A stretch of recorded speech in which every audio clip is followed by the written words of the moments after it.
Hello everyone, welcome to my channel. कैसे हैं आप सब? उम्मीद है आप सब बहुत अच्छे होंगे, मस्त होंगे। आज मैं आपको नेक्स्ट टॉपिक लेकर आई हूँ। इसके पहले मैंने आपको हार्मोन से संबंधित मतलब जो मानव से संबंधित हार्मोन थे मैंने उसको कवर करा दिया। अंतःस्रावी ग्रंथियाँ भी हो गई हैं। अब हम जानने वाले हैं पादपों में हार्मोन, ठीक है, कि पादप में कौन कौन सा हार्मोन पाया जाता है। क्योंकि जैसा कि आप जानते हैं इसके पहले आपने पढ़ा था मनुष्यों में मतलब मानव में जो आपका समन्वय था।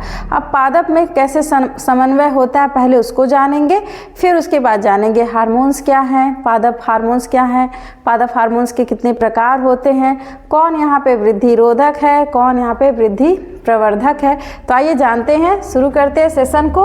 आप लोग वीडियो को शुरू से लास्ट तक जरूर देखिएगा, क्योंकि यहाँ पर देखिए जो आपके थियरी हैं मतलब जितने नोट्स आपको लिखने की आवश्यकता है, किस में कितना लिखना है, सब बहुत अच्छे से यहाँ पे पूरा आपको पीपीटी मतलब पूरा यहाँ पे अच्छे से आपको यहाँ पे पीडीएफ दिया जा रहा है, ठीक है। तो आप लोग इसको स्किप ना करें और ध्यान से इसको जरूर देखते चलिएगा। तो सबसे पहले हम जानेंगे पादपों में समन्वय मतलब जो प्लांट है उसमें कोऑर्डिनेशन कैसे होता है, ठीक है। तो यहाँ पर देखते हैं पौधे भी अपने वातावरण में होने वाले परिवर्तन को महसूस करके उनके अनुसार प्रतिक्रिया करते हैं। ऐसा नहीं है कि सिर्फ और सिर्फ आप ही के अंदर संवेदना है, पौधों के भी अंदर संवेदनाएं होती हैं, ठीक है। तो वो भी जैसे बाहर का वातावरण है उसके अनुसार उनको कैसे बिहेव करना है, कैसे अपने आप को एडजस्ट करना है, तो उसी को हम बोलते हैं पादपों में समन्वय। तो यहाँ पे यही कह रहा है कि पौधे भी अपने वातावरण में होने वाले जो वातावरण में परिवर्तन हो रहा है उसको महसूस करके उनके अनुसार क्या करेंगे, प्रतिक्रिया करते हैं, ठीक है। जैसे आपको चोट लगता है तो बहुत लोग रोने लगेंगे, बहुत लोग क्या होगा जिसकी वजह से जो मारा है या फिर जिसकी वजह से लगा है तो कुछ उसके प्रति कुछ ना कुछ रिएक्शन देते हैं, ठीक है। तो सेम वैसे पौधे भी अपना प्रतिक्रिया देते हैं। इस प्रक्रिया को समन्वय कहा जाता है, ठीक है। इसी को ही हम क्या बोलते हैं, कोऑर्डिनेशन बोलते हैं, समन्वय बोलते हैं। मतलब सामंजस्य बैठाना वातावरण से और अपना दोनों का तालमेल बैठाना ही क्या है आपका कोऑर्डिनेशन या फिर कह सकते हैं समन्वय। यद्यपि पौधों में तंत्रिका तंत्र नहीं होता है, फिर भी उनमें उनके शरीर में विशेष प्रकार के हार्मोन और गतियाँ होती हैं। देखिए ऐसा नहीं है कि पौधों में तंत्रिका तंत्र पाए जाते हैं। जैसे हम लोग के शरीर में क्या है, मनुष्य में क्या है, नर्वस सिस्टम पाया जा रहा है, तंत्रिका तंत्र पाया जा रहा है। उसी से हम लोग क्या करते हैं, जितनी भी गतिविधियाँ हैं उनके अनुसार वो आपका नर्वस सिस्टम है ब्रेन के द्वारा कंट्रोल होता है। लेकिन यहाँ पर इनके पास कोई भी नर्वस सिस्टम नहीं है, मतलब कोई भी तंत्रिका तंत्र नहीं पाया जाता है। लेकिन इनमें भी कुछ हार्मोन का स्रावण होता है और पौधों में भी कुछ गतियाँ होती हैं, उसी से ही वो अपने आप को क्या करते हैं, कंट्रोल करते हैं। तो शरीर में क्या होती है, उनके विशेष प्रकार के हार्मोन और गतियाँ होती हैं जिनकी मदद से वे बाहरी उत्तेजनाओं के अनुसार व्यवहार करते हैं। जो भी बाहरी स्टिम्युलस है, जो भी आपका बाहरी स्टिमुलाई या स्टिम्युलस है, मतलब जो भी उत्तेजना मतलब क्या कि कोई भी आपका मैसेज जो भी बाहर से मिल रहा है पौधों को, उसी के अनुसार वो व्यवहार करते हैं। अब जानते हैं पौधों में समन्वय का आधार, ठीक है। यहाँ पर पौधों में समन्वय का आधार क्या, किस आधार पर ये समन्वय करते हैं। तो सबसे पहला है कि देखिए पौधों में समन्वय के दो मुख्य आधार हैं। पहला है आपका रासायनिक समन्वय और दूसरा है प्रतिक्रिया आधारित समन्वय। पहला क्या है, रासायनिक समन्वय, ठीक है। रासायनिक समझ रहे हैं कि जो रसायन जो केमिकल के द्वारा यहाँ पे समन्वय हो रहा है उसको बोलेंगे रासायनिक समन्वय। और जो प्रतिक्रिया आधारित समन्वय मतलब जो उनके मूवमेंट्स जो गति है उसके आधार पे जो अपने आप को क्या करते, कोऑर्डिनेट करते हैं या फिर अपने आप का अपना सामंजस्य बैठाते हैं, तो वो आपका होगा प्रतिक्रिया आधारित समन्वय। तो रासायनिक समन्वय में देखें पौधे खास रसायनों को बनाते हैं जिन्हें पादप हार्मोन्स कहा जाता है। ये हार्मोन पौधों को वृद्धि, विकास, फूल फल निर्माण, बीज अंकुरण और प्रतिक्रियाओं को नियंत्रित करते हैं, ठीक है। तो देखिए अब जो केमिकल्स आपके हैं, केमिकल कोऑर्डिनेशन, वो क्या करेंगे, वो क्या हैं, वो एक जो आपके पौधे हैं, पौधे क्या करेंगे, एक हार्मोन्स का मतलब वहाँ पे वो हार्मोन्स का सिक्रेशन करते हैं, स्राव कहते हैं, जिसे को हम बोलते हैं पादप हार्मोन। हार्मोन, या बोल सकते हैं प्लांट हार्मोन, या फाइटो हार्मोन भी बोल सकते हैं। ठीक है, तो उन्हें ही हम क्या बोलते हैं, प्लांट हार्मोन या फिर फाइटो हार्मोन या पादप हार्मोन। और यही हार्मोन क्या करेंगे, पौधों में जो विकास हो रहा है, पौधों में जो वृद्धि हो रही है, पौधों में जो फल लग रहे हैं, पौधों में जो फूल खिल रहे हैं, ठीक है, तो ये सब जितना भी आपका पौधों का नियंत्रण है वो सब के सब इन्हीं हार्मोन्स के द्वारा होता है। ठीक है, दूसरा है प्रतिक्रिया आधारित समन्वय। इसमें क्या होगा, पौधे विभिन्न उत्तेजनाओं, जैसे अब उत्तेजना क्या हो सकता है, प्रकाश हो सकता है, स्पर्श। मान लीजिए हम पौधे को, आपने छुई मुई का पौधा देखा होगा ना, जिसका कॉमन नेम क्या है, टच मी नॉट। ठीक है, तो जो छुई मुई है उसके पौधे को अगर आप छूते हैं तो क्या होता है, देखते होंगे थोड़ी देर बाद वो उसकी पत्तियां क्या होती है, थोड़ी सी सिकुड़ जाती हैं। ठीक है, मतलब ऐसा लगता है कि शर्मा गई हैं। तो यहाँ पर भी वही चीज़ है, स्पर्श का मतलब क्या, जो छूने से जो प्रतिक्रिया मिल रही हो। ठीक है, प्रकाश आप समझ रहे हैं कि लाइट के प्रति जो उनकी प्रतिक्रिया हो, जैसे पौधे होते हैं ना, क्या करते हैं, जिधर प्रकाश रहेगा, अगर वो प्रकाश अनुवर्तन पौधे होंगे, फोटोट्रॉपिज्म में देखेंगे तो क्या होगा, पौधा जो ऊपरी भाग है वो प्रकाश की तरफ भागते हैं। ठीक है, मतलब प्रकाश की तरफ उनका क्या होता है, उनका वृद्धि होता है। फिर जल, जहाँ पे जल की मात्रा होगी उधर भी उनकी वृद्धि ज़्यादा होगी। गुरुत्व, कुछ ऐसे होते हैं कि जो गुरुत्वाकर्षण के प्रति पॉजिटिवली बिहेव करते, जैसे जड़ हो गया पॉजिटिवली होता है, और अगर वहीं पे स्टेम की बात कर ले तो वो निगेटिवली होगा, क्योंकि वो गुरुत्वाकर्षण से विरुद्ध ऊपर की तरफ बढ़ रहा है। ठीक है, तो इनके प्रति विशिष्ट प्रकार की दिशात्मक और अदिशात्मक गतियां दिखाते हैं। तो दिशात्मक अदिशात्मक मतलब क्या है कि जैसे अब मान लीजिए अगर हम यहाँ पे एग्जाम्पल ले ले जल का, ठीक है, तो जल का अगर ले ले तो मान लीजिए कोई हमारा पौधा है, ठीक है, ये कोई एक प्लांट है। ठीक है, अब इसमें ग्रोथ की बात करें तो चलिए चलिए इनका हम ले लेते हैं रूट इस तरह से। ठीक है, और यहाँ पे आपका प्रेजेंट है जल, क्या प्रेजेंट है, H2O मतलब जल। तो ये देखिएगा ये क्या होगा, इसी के ही तरफ ये ऐसे भाग रहे हैं ना, ठीक है, इस तरफ भाग रहे हैं कि नहीं, तो ये पॉजिटिवली हो गए। लेकिन अगर ये इससे ऊपर बाहर की तरफ, जैसे अब गुरुत्वाकर्षण की बात करें तो यहाँ पे अगर गुरुत्व की बात करें तो रूट जो होंगे वो क्या होंगे, यहाँ पे धनात्मक गुरुत्वाकर्षण दिखाते हैं, मतलब ये दिशात्मक हो गए। और जो ऊपर की तरफ जो निगेटिवली गुरुत्वाकर्षण शो करेंगे वो क्या होंगे, यहाँ पे अदिशात्मक गतियाँ दिखाएंगे। ठीक है, तो यहाँ पर ये हो गया आपका दो, यहाँ पे आपके पादपों में जिस तरह से समन्वय हो रहा था, तो ये उनके दो प्रकार थे। तो अब जानते हैं हम कि पादपों में गति के कारण, कि अब अगर मान लीजिए समन्वय हो रहा है तो अब पादपों में गति कैसे होती है। तो अब यहाँ पे गति का मतलब ये नहीं है कि पौधा उठ के एक जगह से दूसरी जगह चला जाएगा, ऐसा कुछ नहीं होगा। ठीक है, तो यहाँ पर बस ये जानना है कि पादपों में गति कुछ होती है, तो वो गति कैसे होती है तो उनको देखते हैं। पादपों में गति को दो प्रकार से वर्गीकृत किया जाता है। अब पादपों में गति की बात करें तो ये भी दो प्रकार की होती हैं। ठीक है, कौन कौन से, एक है आपका स्फीति दाब में परिवर्तन। ठीक है, स्फीति दाब में परिवर्तन मतलब चेंज इन टर्गर प्रेशर, तो उनके टर्गर प्रेशर में भी चेंज करके यहाँ पर हम क्या कर सकते हैं, पादपों में गति हो सकती है। तो पादपों में कुछ गतियाँ उनकी कोशिकाओं में आए स्फीति दाब में परिवर्तन के कारण होती हैं। इस प्रकार पादपों में गति परिवर्तन होता है। इस गति का वृद्धि से कोई संबंध नहीं होता। मतलब यहाँ पे जो अगर बात करें कि पौधों में जो यहाँ पे गतियाँ हो रही हैं तो वहाँ पे वृद्धि से उसका कोई संबंध नहीं होता है। जैसे छुई मुई की पत्ती में गति का होना। ठीक है, तो यहाँ पे क्या हुआ, टर्गर प्रेशर में चेंज हुआ है, क्योंकि छुई मुई का पौधा यहाँ पे ना बढ़ा है ना घटा, कुछ नहीं, बस उसको टच करने से वो क्या हुआ, थोड़ा सा मुरझा गया है। तो फिर आप ये जान गए कि छुई मुई की पत्ती में गति का होना क्या है, एक प्रकार का आपका स्फीति दाब में परिवर्तन है। ठीक है, और दूसरा वृद्धि। अब देखिए यहाँ पर क्या, सिर्फ उसके टर्गर प्रेशर में चेंज हुआ, इसीलिए उसमें कुछ ना कुछ गति हुई कि नहीं, पौधा एकदम पूरा स्ट्रेट था, मतलब पत्तियाँ थी स्ट्रेट थी, लेकिन उनको उसको छुए तो वो क्या हो गई, सिकुड़ गई ना, मुरझा गई थोड़ी देर के लिए।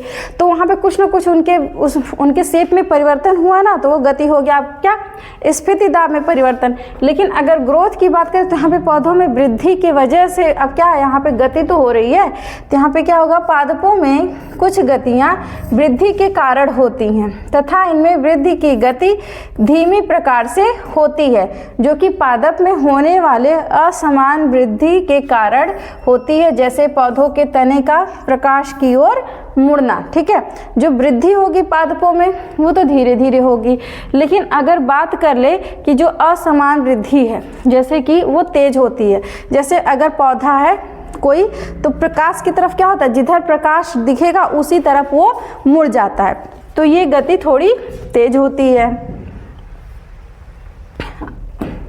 अब देखते हैं उद्दीपन के लिए तत्काल प्रतिक्रिया। अब यहाँ पर उद्दीपन के लिए तत्काल प्रतिक्रिया क्या हो सकती है। ठीक है, तो यहाँ पर देखिए पादपों में ऐसी गतियाँ जो उद्दीपनों की प्रतिक्रिया से होती हैं। उद्दीपन मतलब क्या, स्टिम्युलस, कोई भी बाहरी कोई आघात हुआ तो जो मैसेज जनरेट हो रहा है पौधों में वही है आपका स्टिम्युलस। ठीक है, तो यहाँ पे कह रहा है कि पादपों में ऐसी गतियाँ जो उद्दीपनों की प्रतिक्रिया से होती हैं, लेकिन इनकी दिशा उद्दीपन की दिशा पर निर्भर नहीं करती है, वह कुंचनी गति कहलाती हैं। मतलब यहाँ पे उनका दिशा नहीं डिपेंड कर रहा है। जैसे मान लीजिए अब छुई मुई का पौधा है, हम चाहे एक जगह कहीं पर भी टच करेंगे तो ये जरूरी नहीं कि जहाँ की है बस वहीं पे ही उसमें कुछ परिवर्तन हो, वो पूरी लीफ वाली जो पूरा पार्ट होगा वो पूरा क्या होगा, सिकुड़ जाएगा। तो यहाँ पे यही कहा जा रहा है कि जो इनकी दिशा जो होती है उद्दीपन की दिशा पर निर्भर नहीं करती है, और इसी को हम बोलते हैं कुंचनी गति। ठीक है, इसी प्रकार कुछ पौधों में छने, हिलाने या किसी भी प्रकार के झटके के कारण होने वाले यहाँ पे इसी प्रकार कुछ पौधों के में छूने, यहाँ क्या है, में छूने, या फिर अगर कोई पौधा उसको छुएंगे या थोड़ा सा हिला देंगे तो किसी भी प्रकार के झटके के कारण होने वाला त्वरित कुंचन गति को हम क्या बोलेंगे, कंपना कुंचन गति कहते हैं। ठीक है, देखिए अब यहाँ पे किसकी वजह से हो रहा है, यहाँ पे हो रहा है कि अगर कोई झटका लग रहा है, जैसे हम पौधे को छू रहे हैं, हिला रहे हैं, तो वहाँ पे जो आपका परिवर्तन हो रहा है उसको बोलेंगे कंपनु कुंचन। क्यों कंपनु कुंचन, क्योंकि यहाँ पे कंपन की वजह से गति हो रही है। अब इसके एग्जाम्पल में यही है आपका, जैसे सबसे बेस्ट एग्जाम्पल है आपका यही छुई मुई, जिसको हम इंग्लिश में बोलते हैं मिमोसा पुडिका। ठीक है, कि पत्ती का स्पर्श या झटके पर मुड़ जाना, क्योंकि मान लीजिए अब ये छुई मुई की पत्ती है, ठीक है, इस तरह से कुछ इस तरह से, ठीक है, लेकिन अगर जब तक आप इसको टच नहीं किए हैं, इसको कोई टच नहीं किया है, तो ये तो ऐसे पड़ी है, लेकिन अगर इसको हम जब टच करेंगे तो क्या होगा, ये सिकुड़ जाती हैं, इस तरह से सिकुड़ जाएंगी। ठीक है, तो यहाँ पे ये क्या है, एक तरह से झटका ही लग रहा है ना, चाहे इनको टच करेंगे चाहे हिला देंगे तो ये थोड़ी सी मुड़ जाएंगे। तो ये है आपका क्या, कंपनु कुंचन गति, या फिर कह सकते हैं कुंचित। ठीक है, आगे चलें, फिर है वृद्धि से मुक्त गति। ठीक है, अब क्या होगा, वृद्धि से मुक्त गति। अब जानते हैं कि वृद्धि से मुक्त गति कौन सी हो सकती है। तो वृद्धि से मुक्त का मतलब क्या है, यहाँ पर पौधों की वृद्धि नहीं देखी जाएगी। ठीक है, तो यहाँ पर है वृद्धि से मुक्त गति वे गतियाँ हैं जो पौधों में बिना वृद्धि के होती हैं। मतलब वे गति जो पौधों में वृद्धि के बिना ही जो गति हो रही है उसी को बोलते हैं वृद्धि से मुक्त गति। यह मुख्यतः स्फीति दाब के परिवर्तन के कारण होती हैं। मतलब ये मेन किसका एग्जाम्पल है, जो वृद्धि से मुक्त गति है वो किसका एग्जाम्पल है, स्फीति दाब, मतलब टर्गर प्रेशर। क्योंकि अभी देखिए मैंने बताया ना छुई मुई, उसमें वृद्धि नहीं हो रहा है, बस उसमें थोड़ा सा टच हुआ तो उसका टर्गर प्रेशर चेंज हो गया, और चेंज होने की वजह से क्या हुआ, वो वहाँ पे सिकुड़ जाता है। तो यहाँ पे ये किसका एग्जाम्पल है, स्फीति दाब का, मतलब टर्गर प्रेशर के परिवर्तन के कारण होती है। ऐसी गतियाँ तेज होती हैं, ये बहुत तेज होती है, मतलब क्योंकि आप थोड़ा सा भी टच करेंगे वो तुरंत सिकुड़ जाती है। ठीक है, और उद्दीपन मिलने पर तुरंत दिखाई देती है। इनकी दिशा उद्दीपन की दिशा पर निर्भर नहीं करती। अभी मैंने बताया कि जो इसकी दिशा होती है वो उद्दीपन पे कभी भी निर्भर नहीं करेगी, क्योंकि ऐसा नहीं कि मान लीजिए मैंने इस सिरे को छुआ तो ऐसा नहीं कि सिर्फ यहीं पे ही मुरझाएगा, ऐसा नहीं है। इस लीफ का पूरा पार्ट जितना होगा वो सिकुड़ जाते हैं। इस प्रकार की गतियों को नैस्टिक या तटस्थ गतियां या नैस्टिक मूवमेंट भी कहा जाता है। इसका एग्जाम्पल फिर वही है, छुई मुई की पत्ती का छूने पर मुड़ना, फूलों का खुलना बंद होना, ये सब किसके एग्जाम्पल है? वृद्धि से मुक्त गतियाँ होती हैं। क्योंकि आपको पता है फ्लावर्स भी ओपन एंड क्लोज होते हैं, तो ये नहीं है कि वहाँ पे वृद्धि से रिलेटेड है, वो किससे है आपका यहाँ पर जो वृद्धि से मुक्त जो गति होती है। ठीक है, अब नेक्स्ट जानते हैं वृद्धि के कारण गति कि मतलब अब वृद्धि के कारण कौन सी गति होती है। इसके पहले आपने जाना कि वृद्धि से मुक्त गतियाँ, अब हम जानेंगे वृद्धि के कारण जो गति हो रही है। तो वह उद्दीपनों के प्रति पादप अंगों की वृद्धि के कारण गति निम्नलिखित प्रकार की होती हैं। ठीक है, तो अब यहाँ पर देखिए सबसे पहला सबसे इम्पॉर्टेंट आपका है प्रकाशानुवर्तन। क्या है? प्रकाशानुवर्तन, जिसको इंग्लिश में बोलते हैं फोटोट्रॉपिज्म। क्या बोलते हैं? फोटोट्रॉपिज्म। फोटो का मतलब होता है कि प्रकाश, ट्रॉपिज्म का मतलब होता है कि परिवर्तन जो हो रहा है। ठीक है, तो यहाँ पे प्रकाश की वजह से यानी कि प्रकाश की तरफ जो परिवर्तन हो रहा है तो इसी को बोलते हैं फोटोट्रॉपिज्म। तो प्रकाश की ओर तने का मुड़ना, तने में प्रकाश वाली तरफ कम और पीछे वाली तरफ अधिक वृद्धि होती है। अगर आप देख सकते हैं तो यहाँ पर देखिए ये है मान लीजिए प्रकाश। ठीक है, तो आप देखेंगे ये तना जो है शूट इसका उसी की तरफ झुक गया है, मतलब वृद्धि आपका ज़्यादा इसी डायरेक्शन में होगा।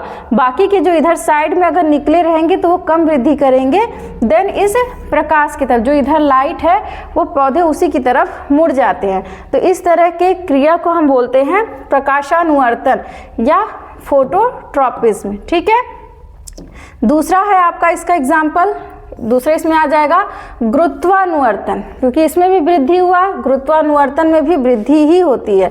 तब गुरुत्वानुवर्तन मतलब ग्रेविटी से रिलेटेड है। ठीक है, तो जिसको इंग्लिश में बोलते हैं जियोट्रॉपिज्म। क्या बोलेंगे? जियोट्रॉपिज्म। तो जड़ का नीचे की ओर बढ़ना धनात्मक तथा तने का ऊपर की ओर बढ़ना ऋणात्मक गुरुत्वानुवर्तन दिखाता है। कैसे? क्योंकि देखिए यहाँ पर ये आपका है पूरा स्टेम है देखिए, और यहाँ पर गुरुत्वानुवर्तन का मतलब क्या है? जो पृथ्वी की तरफ, जो ग्रेविटेशन की तरफ बढ़े। ठीक है, तो यहाँ पर जो अगर आप इसके यहाँ पर देखिए, अगर इसके जड़ों को देखेंगे तो ये क्या है? ये नीचे की तरफ जा रही हैं, जिसको हम बोलेंगे धनात्मक गुरुत्वानुवर्तन।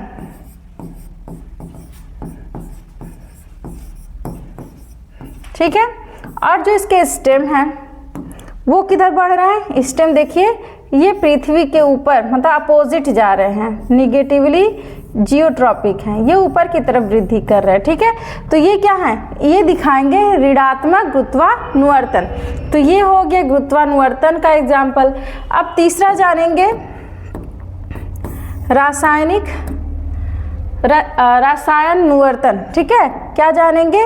रसायनुवर्तन। अब देखिए रसायनुवर्तन में है मतलब कीमोट्रॉपिज्म, जो केमिकल की ओर जिसकी वृद्धि हो, तो रासायनिक पदार्थों की ओर वृद्धि। जैसे आपका है पराग नलिका का अंडाशय में रसायन की ओर बढ़ना। तो आप देखिए ये है आपका पराग नलिका, इसी को बोलते हैं, ये जो आपको ट्यूब लाइक स्ट्रक्चर दिख रहा है इसी को बोलते हैं पराग नलिका या स्टाइल। और इसी से ही होते हुए देखिए यहाँ पे ये स्पर्म है, ये स्पर्म सेल हैं और ये कहाँ पे जा रहे हैं? तो आपका ये जो ओवरी है पौधों का, यहाँ पर इसी में पाया जाता है, इस ओवरी में पाया जाता है कुछ केमिकल जो इसको अट्रैक्ट करते हैं।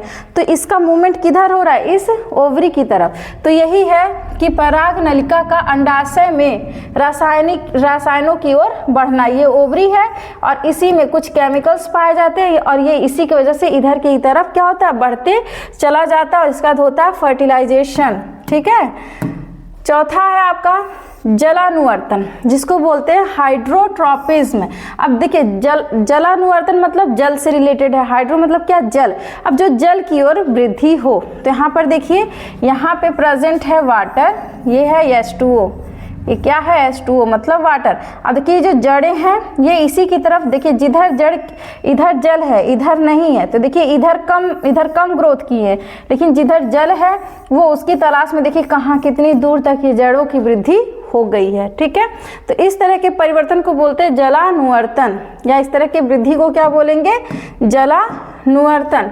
फिर पांचवा है आपका स्पर्शानुवर्तन, जो स्पर्श मतलब छूने की वजह से हो रहा है। ठीक है, तो स्पर्श के कारण बेलों का या स्पर्श के कारण या बेलों का सहारे की ओर लिपटना। ठीक है, या तो स्पर्श के कारण या फिर आप बेल देखेंगे तो मान लीजिए कोई स्टेम है और इस स्टेम से क्या होते हैं, आपने बेल देखा होगा, तो वो इसी के सहारे क्या होते हैं, लिपट जाते हैं। ठीक है, इस तरह से। तो ये क्या है, ये है आपके स्पर्शानुवर्तन। तो यहाँ पर आप देखिए, जैसे आप छुई मुई का यहाँ पे देख सकते हैं, तो यहाँ पर अगर ये नॉर्मल या पे आपका क्या है, अनस्टिम्युलेटेड स्टेट है, मतलब अभी ये नॉर्मल है, अभी इसको टच नहीं किया गया है, लेकिन जैसे इसको जब वहाँ पे टच कर दिया गया तो देखिए ये किस तरह से यहाँ पे ये सिकुड़ गए हैं। ये देखिए अभी लीफ का शेप क्या है और इसके बाद ये देखिए सिकुड़ के किस तरह से हो गई हैं। ठीक है, या फिर ये जो बिना टच किया हुआ पार्ट है और यहाँ पे देखिए टच करने पे इसका शेप किस तरह से मुड़ गया है। तो ये है आपका स्पर्शानुवर्तन। ठीक है, तो अब ये हो गया आपका समन्वय। अब जानेंगे रासायनिक समन्वय। ठीक है, रासायनिक समन्वय या पढ़ेंगे हम पादप हार्मोन। तो यहाँ पे आज मैं आपको कुछ हार्मोन्स बताऊंगी, फिर बाकी का नेक्स्ट पार्ट में कवर कराऊंगी। तो यहाँ पर पहले रासायनिक समन्वय मैंने बताया है कि जो रसायन की वजह से हो, तो पौधों में हार्मोन नामक रासायनिक पदार्थों द्वारा होने वाले नियंत्रण और समन्वय को क्या बोलते हैं, रासायनिक समन्वय कहते हैं। किसकी वजह से, जो रासायनिक पदार्थ का स्त्राव हो रहा है जिसको हम बोलते हैं हार्मोन। ठीक है, ये हार्मोन पौधों की वृद्धि, विकास, फिर फूलना, फलना, बीज अंकुरण, प्रकाश और ऋतु के प्रति प्रतिक्रिया आदि प्रक्रियाओं का नियंत्रित करते हैं। ठीक है, ये सबकी वृद्धि, अभी आप इसका डेफिनेशन पहले भी देखें कि ये क्या करेंगे, जो पौधे हैं उसमें जो वृद्धि हो रहा है, या फिर फलों में जो विकास हो रहा है, जो फल जो हैं वो मैच्योर हो रहे हैं या फिर वो पक रहे हैं, उनकी वृद्धि हो रही है, वो सब किसकी वजह से हो रहा है, इसी रासायनिक समन्वय मतलब पादप हार्मोन की ही देन है। पौधों द्वारा निर्मित वे रासायनिक पदार्थ जो बहुत कम मात्रा में कार्य करके किसी विशेष क्रिया को क्या करते हैं, नियंत्रित करते हैं, उन्हें पादप हार्मोन या पादप वृद्धि नियामक कहते हैं। ठीक है, यानी कि प्लांट हार्मोन, फाइटो हार्मोन या फिर बोल सकते हैं पादप हार्मोन। अब पादप हार्मोन को मुख्यतः दो समूहों में बांटा जा सकता है। बात करें कि पादप हार्मोन को कितने समूहों में बांटा गया है, तो दो तरह के पादप हार्मोन पाए जाते हैं। एक आपका वृद्धि सहायक हार्मोन और दूसरा है वृद्धि रोधक हार्मोन। मतलब यहाँ पर एक ग्रोथ को प्रमोट करेगा और एक ग्रोथ को इनहिबिट करेगा। मतलब क्या है कि जो यहाँ पे हार्मोन्स है, एक तो पौधों के वृद्धि की दर को बढ़ाएगा और एक उसकी वृद्धि को घटाएगा। ठीक है, तो यहाँ पर सबसे पहले हम जानने वाले हैं वृद्धि सहायक हार्मोन के बारे में। अभी तो वृद्धि सहायक हार्मोन्स के एग्जाम्पल पहले देख लीजिए, क्या क्या आपको पढ़ना है। ऑक्सिन पढ़ना है, जिब्रेलिन पढ़ना है और साइटोकाइनिन पढ़ना है। वृद्धि रोधक में आपके आ जाते हैं एब्सिसिकम तथा एथिलीन। तो आज हम सबसे पहले जानेंगे जो वृद्धि यहाँ पे सहायक हार्मोन है। अब वृद्धि सहायक हार्मोन में हम बस आज पढ़ेंगे ऑक्सिन, इसके बाद के जो भी हार्मोन्स है उसको मैं कल कवर कराऊंगी नेक्स्ट पार्ट में। ठीक है, तो ऑक्सिन की बात करें तो ऑक्सिन पौधों में पाया जाने वाला एक अत्यंत महत्वपूर्ण पादप हार्मोन है जो विभिन्न प्रकार की वृद्धि संबंधी क्रियाओं को क्या करता है, नियंत्रित करता है। इसे क्या बोलते हैं, ग्रोथ हार्मोन भी कहा जाता है। क्यों, क्योंकि ये क्या करते हैं, वृद्धि को नियंत्रित कर रहे हैं। ठीक है, ऑक्सिन की खोज डच वनस्पति शास्त्री F.W. वेंट, किसने किया था, F.W. वेंट ने 1928 में किया था, ठीक है, 1928 में किया था इसकी खोज। ऑक्सीन मुख्य रूप से बढ़ते हुए तनों की अपेक्स मतलब क्या, जो सबसे ऊपरी भाग है, तनों की जो सबसे ऊपरी भाग है उसी को बोलते हैं अपेक्स, मतलब शूट टिप। नवीन पत्तियां, जो नई नई पत्तियां होती हैं, या बीजों में एवं जड़ों के शीर्ष में बनते हैं, ठीक है, मतलब ये हर जगह टिप पे ही पाए जाते हैं क्योंकि ये ग्रोथ को प्रमोट कर रहे हैं, ठीक है। अब प्राकृतिक देखें इसका ऑक्सीजन का नेचर कैसा होता है, तो एक है आपका IAA, शॉर्टकट में उसको बोलते हैं IAA, अब फुल फॉर्म होता है इंडोल एसिटिक एसिड। क्या होता है, इंडोल 3 एसिटिक एसिड, आप 3 नहीं लिखते तभी कोई बात नहीं है, तो इसका फुल फॉर्म क्या है, इंडोल 3 एसिटिक एसिड। और यही सबसे प्रमुख है, मतलब सबसे इम्पॉर्टेंट आपका प्राकृतिक हार्मोन यही ऑक्सीजन यही है। फिर है IBA, जिसको बोलते हैं इंडोल 3 ब्यूटारिक एसिड, ठीक है। फिर आपका आता है कृत्रिम ऑक्सीजन, ठीक है, आप कृत्रिम ऑक्सीजन में NaA, जिसको बोलेंगे naphthalene acetic acid, N for naphthalene, A for acetic और फिर A फॉर एसिड, ठीक है। दूसरा आपका आता है 2,4-D, जिसको बोलते हैं डाइक्लोरोफिनॉक्सी एसिटिक एसिड, ठीक है। तो ये दो तरह के ऑक्सीजन है, एक आपके प्राकृतिक और दूसरा है कृत्रिम। तो अब ऑक्सीजन का मुख्य कार्य क्या है उसको जान लेते हैं। तो सबसे पहला है कोशिका में वृद्धि।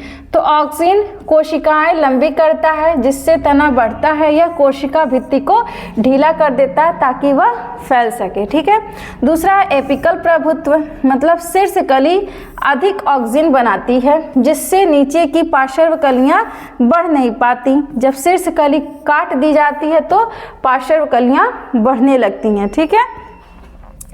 तीसरा इसका कार्य क्या है, जड़ बनने में सहायता करता है। तो कम सांद्रता में ऑक्सीजन जड़ों के निर्माण को बढ़ावा देता है।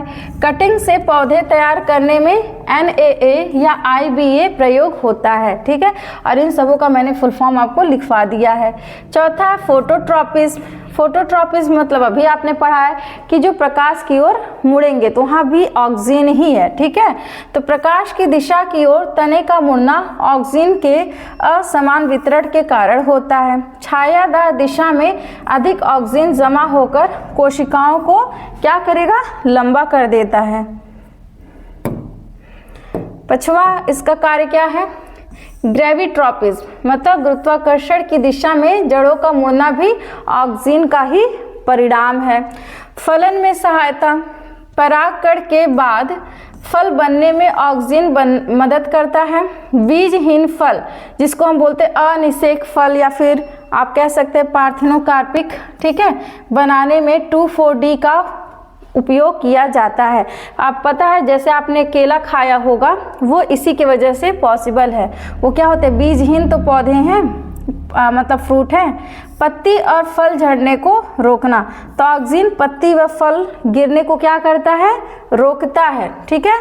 अब इसका सबसे लास्ट उपयोग जानते हैं, कृषि में ऑक्सीजन का क्या उपयोग है। तो बीजहीन फल बनाना सबसे पहले, जैसे सेब हो गया, टमाटर, कटिंग से पौधे बनाना, फिर अनचाहे खरपतवार नष्ट करना, क्योंकि एक प्रकार से ये आपके जितने भी वीड्स हैं खेतों में जो खरपतवार है उनको भी ये नष्ट करता है, जिसका एक एग्जाम्पल है 2,4-D, एक शाकनाशी है, ठीक है। फिर फल झड़ने से रोकेगा, ये फूलों का आकार बढ़ाता है, फूलों का सॉरी नहीं फलों का, यहाँ पे दिख नहीं रहा, तो फलों का आकार ये क्या करेगा, बढ़ाएगा। तो ये थे ऑक्सीजन के कार्य। बाकी हम साइटोकाइनिन आपके जो हो गए, जिब्रेलिन हो गए, एथिलीन हो गए, एब्सिसिक एसिड, इसको हम नेक्स्ट पार्ट में कवर कराएंगे। तो आई होप आपको वीडियो बहुत पसंद आया होगा। तो आज के लिए बस इतना ही, मिलते हैं नेक्स्ट वीडियो में। Thank you.